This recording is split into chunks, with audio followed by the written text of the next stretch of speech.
Good smartwatches are generally pretty expensive. The Amazfit BIP definitely isn't expensive, but can it also be any good? Let's find out. The exterior of the watch definitely takes a lot of cues from a certain fruit company. It's a square puck with a circular sensor array on the bottom. Where the similarities end though is in the materials.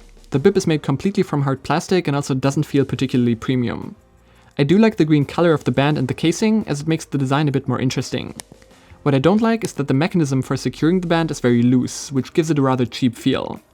The band does have quick release tabs though, so you can easily interchange it for any standard 20mm strap. The included silicone one does feel pretty good though. The watch is water resistant for up to 50 meters as well, so you shouldn't be worried about wearing it while swimming or in the shower. It's also a rather small device that shouldn't be too big for any size wrist, but it might look a bit tiny if you have big arms. On the back of the bib is that sensor array I talked about, which does have both a heart rate monitor and a blood oxygen sensor, the latter of which seems to be the new cool thing to include on any fitness device. Also back here are two contacts for the included charging puck. The watch does unfortunately take quite a long time to charge, but at least the battery life is very good. They claim about 9 days of battery life, which I would say is pretty on point. The bib uses a good 10% of battery life per day. That also doesn't go up significantly when you exercise. The display is a 1.4-inch LCD that is plenty sharp and also bright enough to be viewable outdoors.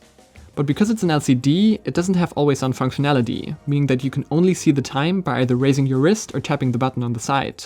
For some this might not matter at all, but I want a watch to first and foremost tell me the time all the time, so I think this is a bit of a downside.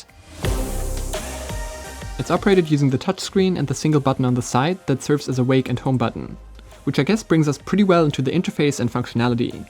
Swiping down from the top gives you some quick controls like brightness, where swiping up gets you to your notifications. You can only see them as they come in though and not interact with them in any way. The vibration motor is also so weak that you can't really feel it, you only hear the rattling. Swiping from side to side gives you some quick info regarding the weather, your activity goals, and so on. Pressing the side button then gets you to all applications that are available on the watch. You can store up to 4 watch faces on the watch and select other ones in the accompanying app on your phone. There are however not that many to choose from, and I also found most of them a bit over the top. I would prefer if there was just a simple digital face with only the time, but oh well.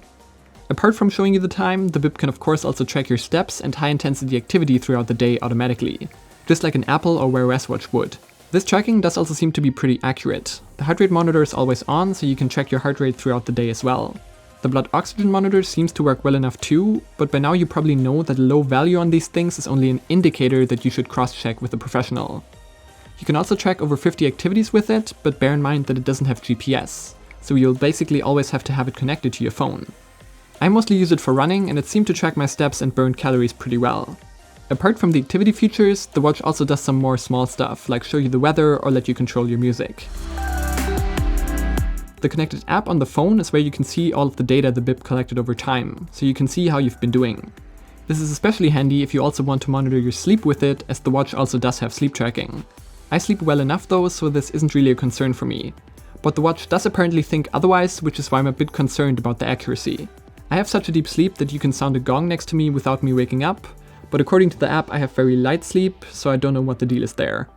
The app can also sync all of this data to Google Fit, which I find really handy because you would otherwise lose it if you ever switched the platform.